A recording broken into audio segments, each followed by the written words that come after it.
What's up, man? What's going on? What's up, man? Not much, man. Working. The hardest working man in Detroit, it seemed like, man. Listen, I used to say that wasn't true, but I'm starting to believe that. Let's take it back for the fans that aren't familiar with who you are.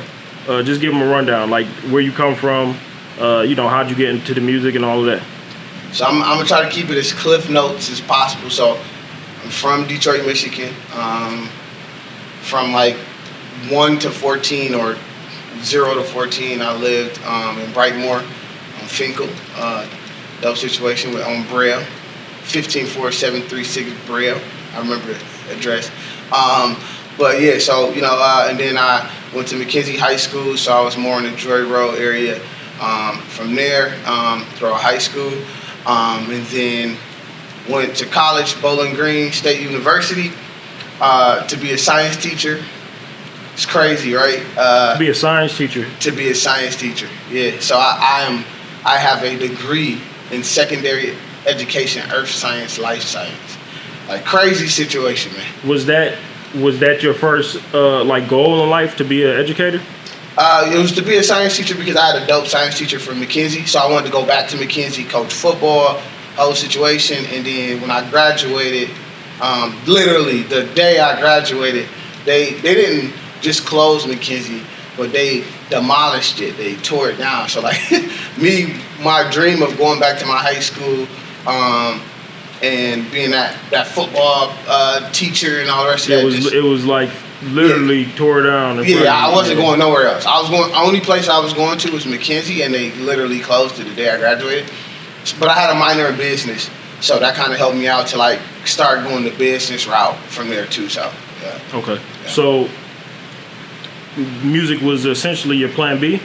Music, it's crazy. Like I grew up in a very religious household. I couldn't listen to rap. I couldn't listen to R&B.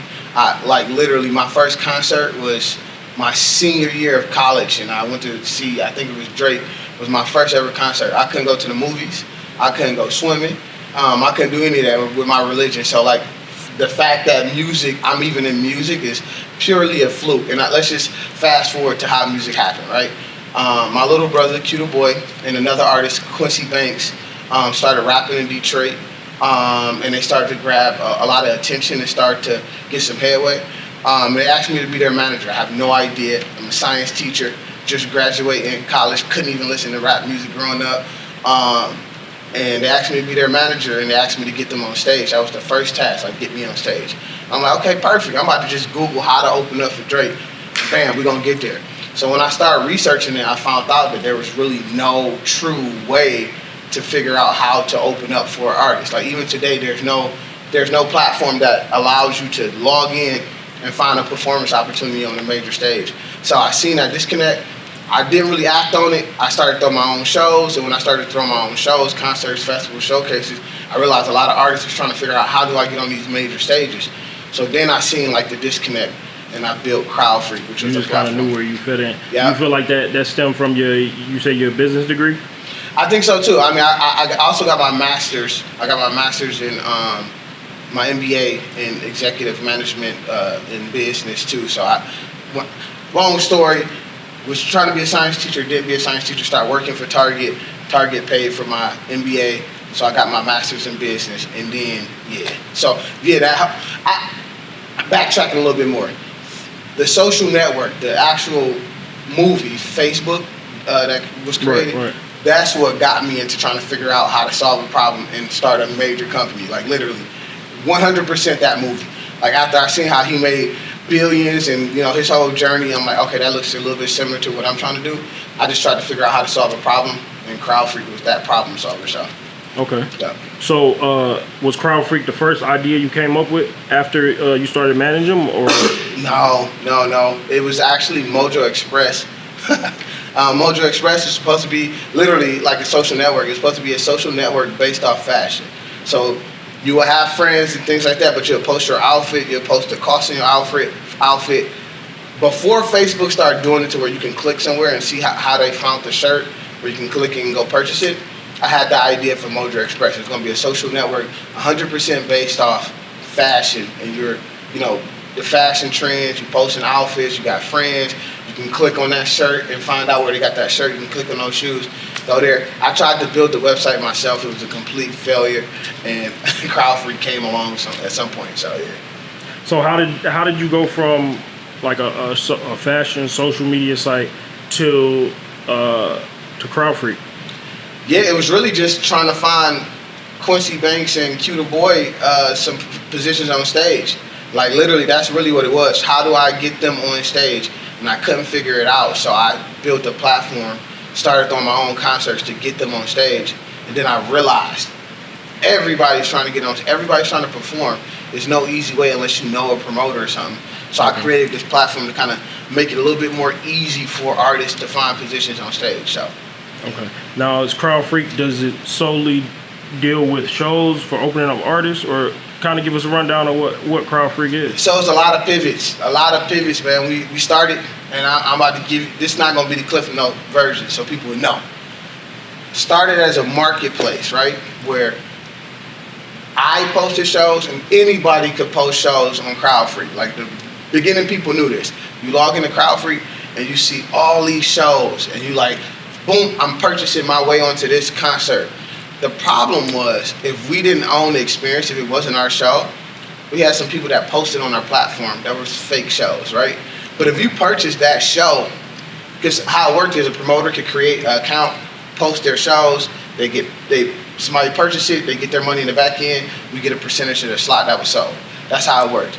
But people was posting fake shows. So if the artist purchased on CrowdFreak a fake show from a different promoter, they're not coming after that different promoter, they're coming after CrowdFreak. So when we start seeing that heavily, and then not only that, a lot of artists had bad experiences at these shows because it wasn't our concert. We was making sure the artists, no matter if you was the opener or if you was the headliner, you was having a great experience. But these other promoters were, getting this money and saying, hey, yo, go perform, get off stage, get out of here.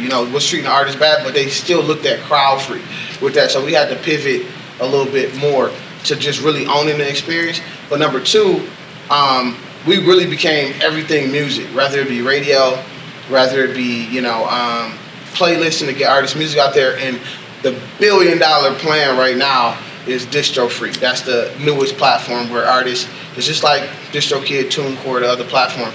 Artists upload their music into the platform.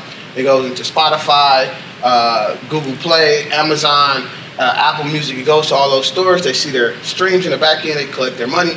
The difference with us is all those other platforms, after you upload into DistroKid or any of the other platforms, they don't care about you after that. You got to figure out how to get to that next level.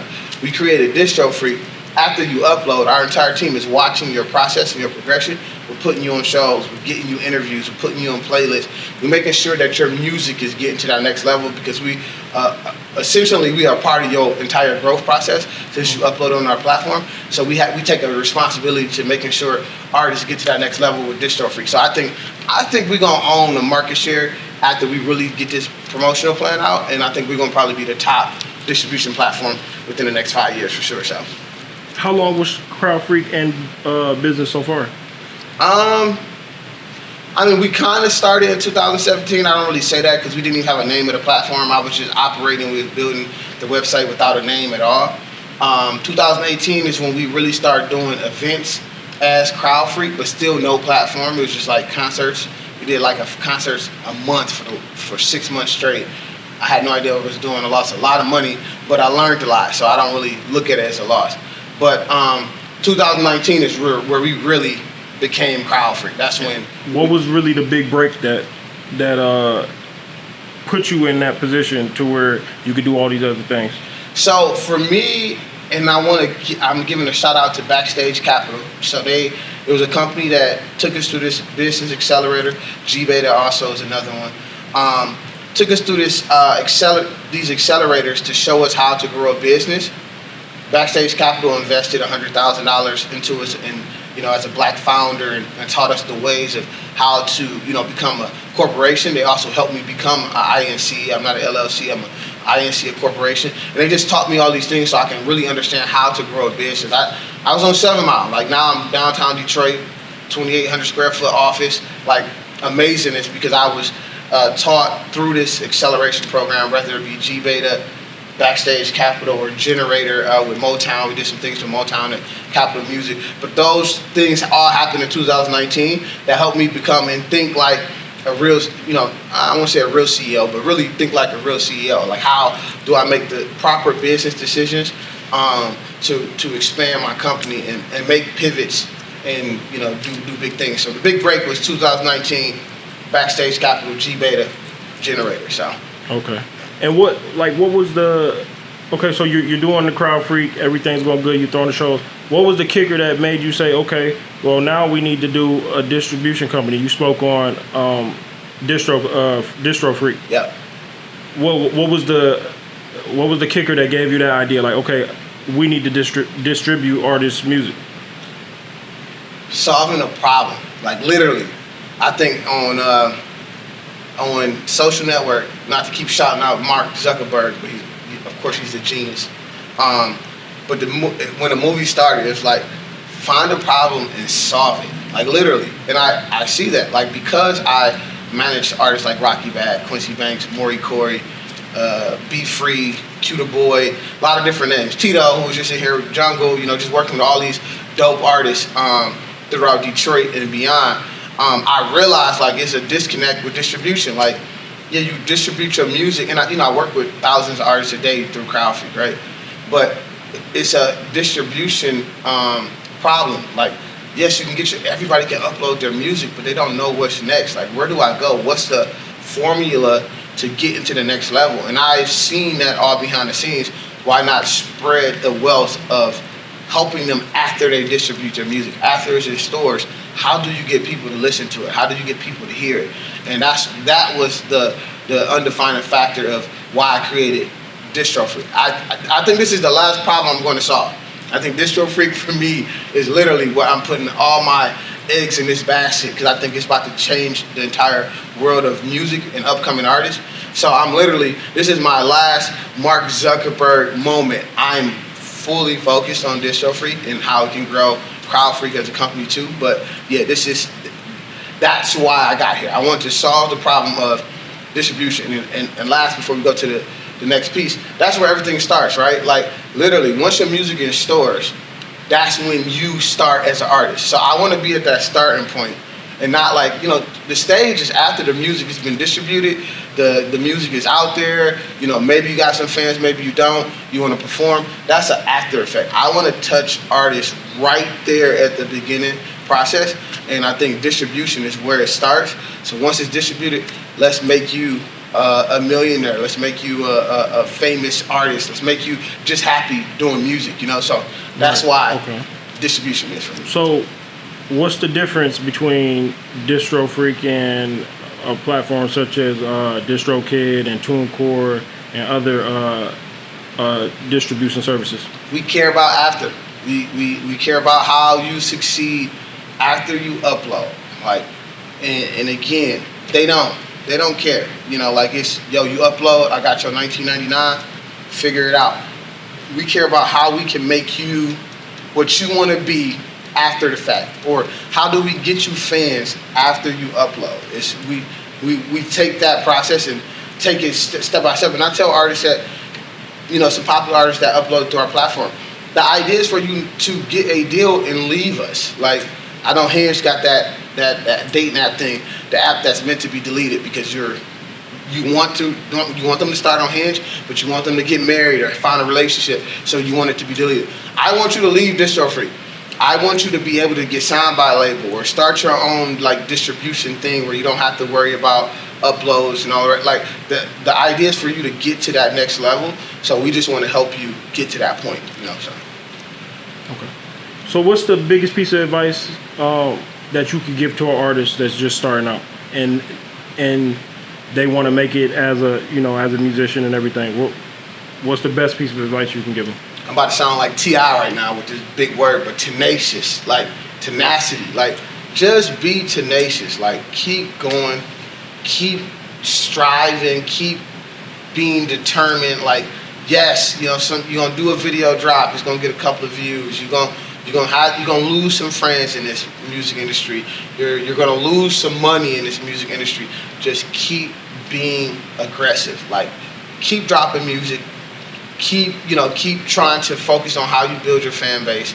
I just think a lot of artists, and then if you are doing financial things, put it in the right places. Put it, work with the GMTs, the one mics.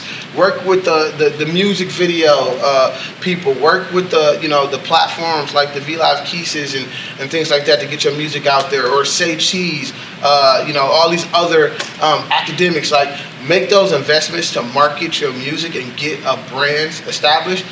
Yes, the chains and the cars is dope, but it's a time for that. It's a time for that. You need to work on building your brand so you can get to that point. And you can buy that, and you can buy houses for your family and all those things. But just remain tenacious. Like, Google it, look it up if you don't know what it means. But tenacity is like everything. Like Drake, just look at Drake's whole process. He was in a wheelchair on Degrassi.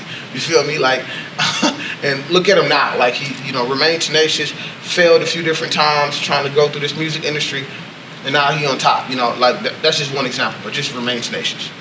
Okay, you also have a few events coming up. Yep. Could you tell us a little bit more about them? Yeah, so I got Backwoods and Bonfires. That's happening June 25th. Gonna be absolutely crazy. Right here in Detroit, we did 7,500 people last year. We trying to do about 10 to 15,000 this year. And then right after that, July 16th is Henny and Hamburgers. Right here in Detroit, it's gonna be crazy. We did about 4,500 people. Can you give us kind of like, I don't mean to interrupt, could you give us a backstory on the concept of Backwoods and Bonfires? Yes. So Backwoods and Bonfires, I started. It's a lot of owners in it now, but I started it with culture creators, Michael Reyes. I was meeting him for the first time, and he's like, "Yo, I got this space that's in Southwest Detroit. Let's go check it out." It's like a barn house in a big yard, and 420 was 2 weeks away. I'm like, let's try to throw a festival. We've been throwing concerts. Y'all throw events. Let's do it in 2 weeks. 2 weeks, we had 1,000 people show up to Backwoods and Bonfires. It was named by somebody named Najee. That's part of the Crowd Freak team. He came up with the name, and it just took off. And Backwoods is super popular at the time. It was cold outside, so we said Backwoods and Bonfires, and it just, it has grown into what it is today. Henny and Hamburgers was 50 bars. If y'all know him, he's a popular promoter from Detroit. He was thinking about some concepts. We already had the end concept down, so he was like, "Yo, let's do Henny and Hamburgers. That's good for the urban community. Everybody loves Henny. Everybody loves hamburgers." And that one took off within 3 weeks. Last year, we did about 5,000 people. So that one is happening July 16th of this year. So. What was the feeling like transitioning from the small shows that you were doing at the time to these big festivals? Crazy. Last year was surreal. Last year was one of the most surreal moments in my life when I'm looking out at Backwoods and Bonfires. And the year before that, we probably did 2,000 people. And I'm looking out to this sea of people, 7,500 people, like just having a good time. No fights. No incidences, like no cars broken into, none of that. We was in a neighborhood in Detroit. I don't think people understand this. We were in the hood, like literally. We had a $15,000 stage butted up against a house, like a house that people live in. And it was a house across the street that people live in. We was literally in a neighborhood, and we showed the world, we showed the city that we could literally do something, bring all these people together, white, black, Chinese, everything, just all these people, this melting pot of people together and have this dope event. So that feeling of going to a small event, because it just happened fast. We went from 2,000 to 7,500 in 1 year. So it was a joyful experience. Like I basked in the glory for like 2-3 weeks after that. It was just amazing. So. And I know you said that Distro Freak is like your last thing that you want to solve. But what's the end game for you in this business? Because you said starting out you wanted to be an educator and everything like that, and then you had to pivot. So now, did your end game pivot also?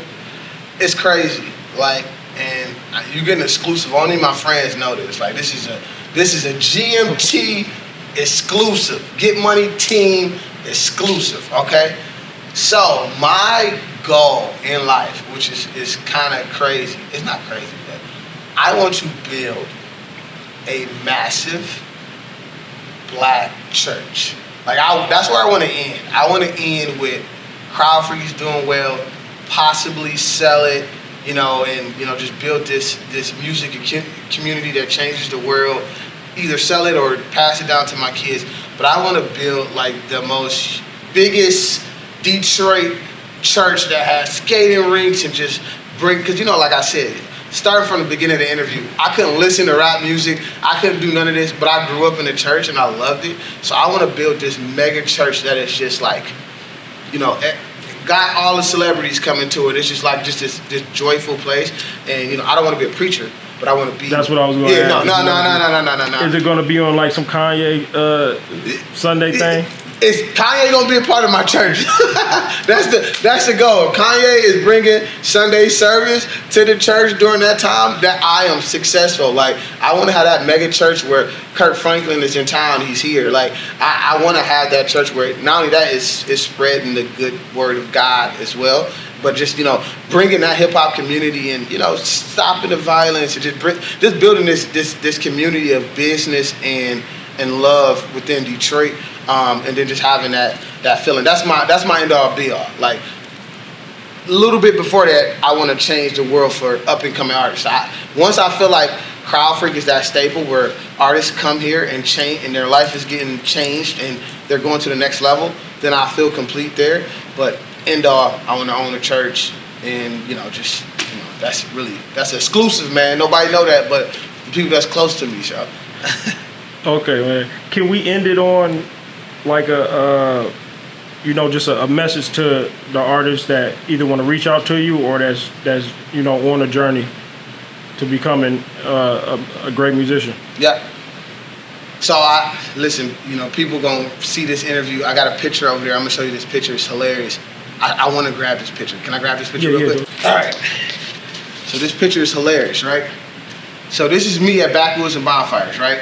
So I told you it was a joyful experience, right? But the police shut us down at a certain point. And one of my good friends, Be Free, and the artist that I co-managed with Mark and Menace Media, this moment right here is on camera where I had to turn around and tell him, like, hey, I have to cut your set short. I have to cut your set short because the police are shutting us down. So this is the picture, and this quote right here is the quote that I live by, and I'm gonna talk about that for the artist. Do what you have to do when you have to do it, so you can do what you want to do when you want to do it, right? And somebody caught that video and they screenshotted the video, and this was like definitely one of Curtis' saddest moments, having to tell somebody like, your set got to be shut down because the police is about to shut us down. But do what you have to do when you have to do it, so you can do what you want to do when you want to do it. Like, grind out, put in those hours, put in that time, keep going. Like, work at this job so you can put money towards your music. Get in the studio, drop the videos, do the content, do all the stuff that you have to do so you can do what you want to do. Now you can buy the cars. Now you can take the vacations. I literally put in a lot of work. I'm still not at what I want to do completely, but I'm able to take my family out. My son is having a video game bus today for his birthday. I'm able to do different things, take vacations, because I put in that work of what I had to do. I'm still doing a lot of what I have to do so I can do what I want to do, but do what you got to do. This is the time now. From now till, I don't care. Right now, artists are popping off at 35. From now to 35, go crazy, don't quit. Put in the hours, put in the time so you can go to the Grammy, so you can buy the new car, the new house, to watch, do the music video that you want to do in the Bahamas. You know what I'm saying? Do everything you need to do so you can do what you want to do. But yeah, I had to share that because Bankrose Productions actually made this picture for me and put my quote on it, so it's hilarious. And one last thing, man. Where can they find you, your social media or your contact? Personally, my personal social media is Curtis Lamar _Crowd Freak. My businesses that you can find me or contact me or my team is Crowd Freak, Distro Freak, The Distro Freak on Instagram. Crowd Freak is spelled exactly how it sounds. And then also, I'm a part owner of Bankrose Productions and World Tour Radio. So all those different aspects you can find me under one of those places. So. Okay, man. Thank you for allowing us to come out here and interview you, and you gave us a lot of great information. and hopefully they can utilize it and they reach out to you to further their career. Appreciate that, man. Yep.